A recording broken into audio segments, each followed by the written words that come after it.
اب جب اپنا کام ایمانداری سے کریں گے تو ملک آگے ترقی کی طرف جائے گا. چھوٹی سی مثال دیتا ہوں. جب میں پاکستان میں کام کر رہا تھا تو ہمارے پروفیسر جو ہیں وہ ان کا ساری زندگی یورپ میں گزری تھی. ان سے کسی نے سوال کیا جونیئر نے کہ صاحب ہم اپنے بچوں پہ بڑا ورک کرتے ہیں, ان کو اچھے اسکول میں بھیجتے ہیں, پرائیویٹ فیس ہم دیتے ہیں, ہم جو ان کو ٹیوشن دیتے ہیں, لیکن ترقی یورپ والے کر رہے ہیں. انہوں نے مختصر سے جواب دیا کہ یورپ والے ایماندار ہوں گے. تو قائد اعظم نے اس ایمانداری کی بات کی تھی کہ جو آپ کام کریں جس حیثیت میں کریں اس کو بالکل اپنی ایمانداری سے کریں. تو پاکستان کو مستحکم کرنے کے لیے آج اسی ایمانداری کی ضرورت ہے. وہ قائد اعظم نے پہلے دن سے فرما دیا تھا. سیکنڈ نے بات کی تھی اتحاد کی. اتحاد بڑا ضروری ہے کیونکہ اس وقت پاکستان جو ہے مشرقی اور مغربی پاکستان دو حصوں میں بٹا ہوا تھا. دونوں ملک کا کلچر الگ تھا, زبان الگ تھی, اور قائد اعظم کو ان باتوں کو بہت ادراک تھا. اس نے کہا تھا کہ آپ کو ملک کو مستحکم کرنے کے لیے آپس میں اتحاد ہونا ضروری ہے. چونکہ انگریز کا یہ رول تھا کہ role and divide. Quaid Azam ان باتوں سے بہت اچھی طرح آشنا تھے. انہیں یہ بات ہمیں اس دن سے وارننگ کر دی تھی کہ اگر ہم نے اتحاد کو چھوڑا, ہم ڈیوائڈ ہونا شروع ہو گئے, پاکستان کبھی مستحکم نہیں ہو سکتا. اس کا نتیجہ ہم نے 1971 میں دیکھ لیا. اب کے پاکستان جو ہے ہمارے 4 بہت بڑے صوبے ہیں. چاروں صوبوں کا اپنا الگ کلچر ہے, اپنی زبان ہے, اپنی ایک ثقافت ہے. اس پہ بھی ہم ڈیوائڈ ہوتے رہتے ہیں. اس کے علاوہ یہ ہوتا ہے کہ اب ہم دیکھتے ہیں برادری میں ڈیوائڈ ہوتے ہیں. اور ابھی جو بات ہو رہی ہے ڈویژن کی, وہ پولیٹیکل ڈویژن جو سوشل میڈیا کا آپ نے ذکر کیا ہے کہ سوشل میڈیا کا جیسے جہاں پہ لوگوں کو فیسلٹیز زیادہ اویلیبل ہیں, نالج زیادہ اویلیبل ہے, انفارمیشن زیادہ ہیں, وہاں پہ رائے کا اظہار بھی زیادہ کرتے ہیں جو تھوڑا ایمیچور ہے. اس وجہ سے یہ ہو رہا ہے کہ ہمیں انٹالرنس ذرا کم ہو رہی ہے, ہم پولیٹیکلی ڈیوائڈ ہوتے جا رہے ہیں.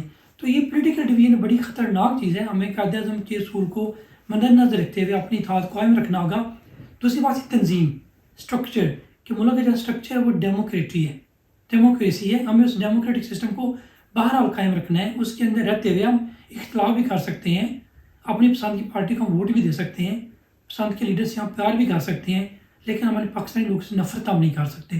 تو بڑی سمپل سی بات ہے, کسی جو بیسک جو رول ہوتے ہیں جب اس رول پہ ہم قائم ہیں تو پاکستان مستحکم ہوگا.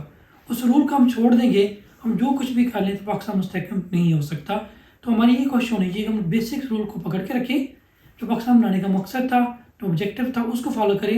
انشاءاللہ پاکستان ضرور مستحکم ہوگا. خالد صاحب, آپ کا ناروے کی سیاست میں وسیع تجربہ ہے. اگر پاکستان کے حوالے سے بات کی جائے تو یہ بتائیے کہ سیاستدان کس طرح ریاستی اداروں کو مستحکم کرنے کے لیے اپنا کردار ادا کر سکتے ہیں؟ دیکھیے جی, سوال یہ نہیں ہونا چاہیے کہ سیاستدان جو ہے وہ اداروں کو, ریاستی اداروں کو کس طرح مستحکم کر سکتے ہیں, بلکہ یہ ہونا چاہیے کہ ان کو کیسے مستحکم کر سکتے ہیں.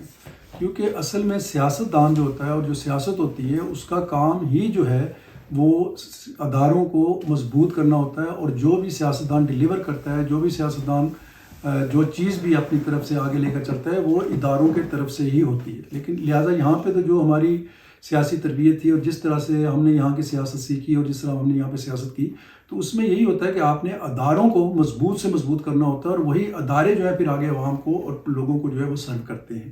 لہٰذا یہ تو کوئی سوال ہی نہیں پیدا ہوتا, کیونکہ اسی پہ ہی ساری فوکس ہوتا ہے. کیونکہ خود ذاتی حیثیت میں جو ہوں ایز اے سیاستدان, میں اپنے نظریات دے سکتا ہوں, میں اپنے جو خیالات ان کو سامنے لا سکتا ہوں اور اس کے مطابق میں قانون سازی کر سکتا ہوں, کچھ سہولیات مہیا کر سکتا ہوں, لیکن جو ڈیلیور کرنا ہے, جو عوام تک پہنچانا ہے, وہ اداروں نے پہنچانا ہے. لہٰذا اداروں کا مضبوط ہونا, اداروں کا پائیدار ہونا, یہ سیاستدان کی اولین جو ہے ترجیح میں شامل ہوتا ہے. اور یہاں پہ یہ بھی ہوتا ہے کہ ادارے جو ہیں اس کو ہمارے یہاں پہ ڈسکس کرنے کا رواج نہیں ہے.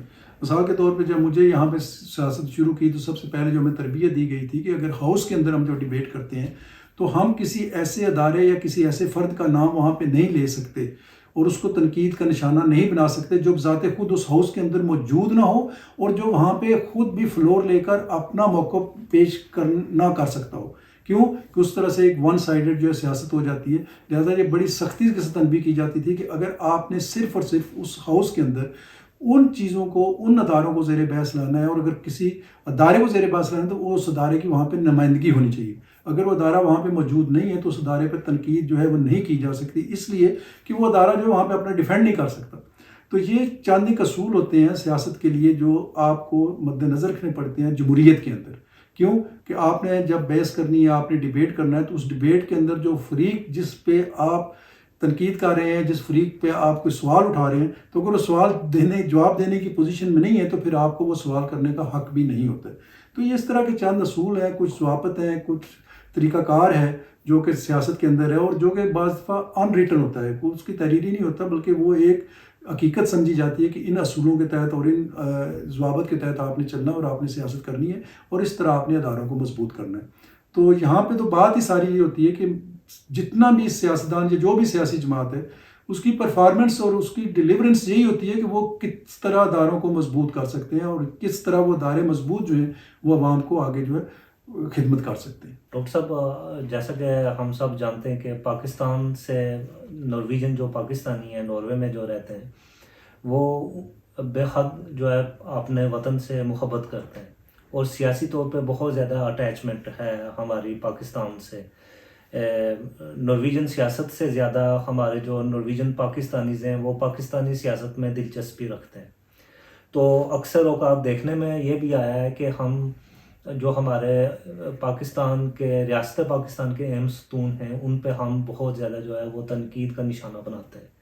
تو آپ کیا ایڈوائز کریں گے کہ انفرادی طور پر ایز اے پاکستانی ہم پاکستان کے لیے کیا کردار ادا کر سکتے ہیں؟ ہاں جی، تھینک یو ویری مچ۔ ایک تو آپ نے جو بات کی ہے نا، بڑی اچھی کی ہے کہ جو پاکستانی دیار غیر میں رہ رہے ہیں، واقعتاً ان کے دل میں پاکستان کی محبت بہت زیادہ ہے، شاید دور ہونے کی وجہ سے ہے یا جو بھی وجہ ہو سکتی ہے۔ اسی محبت کی وجہ سے وہ پاکستان کے معاملات میں بہت زیادہ انوالو ہو جاتے ہیں۔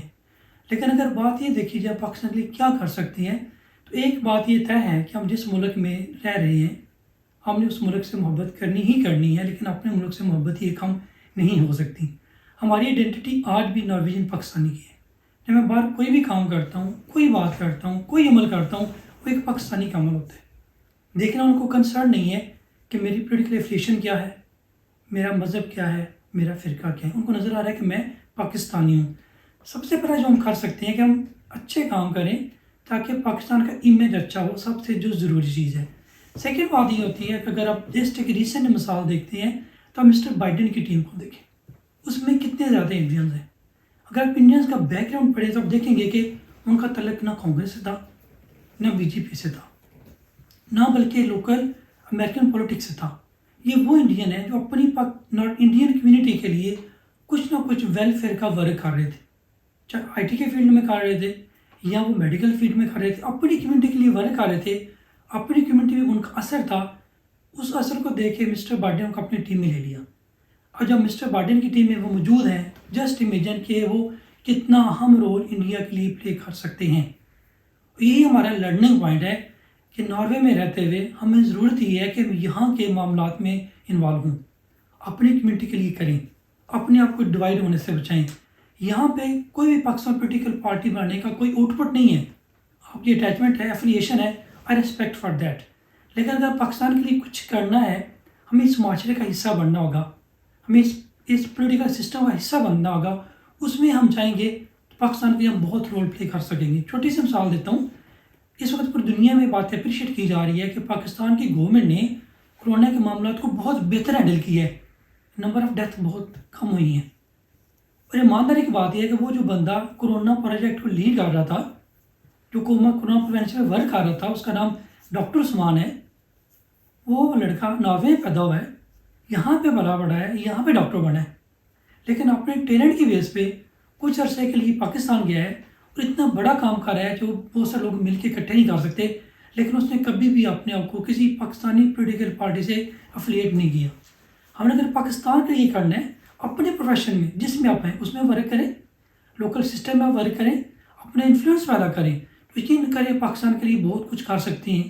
اگین اگر ہم نے اپنے آپ کو ڈیوائڈ کر لیا تو یہاں کی لوکل کمیونٹی میں، لوکل پولیٹیکل پارٹیز میں ہمارا انفلوئنس، ہمارا اثر ختم ہو جائے گا، ہم کچھ نہیں کر پائیں گے۔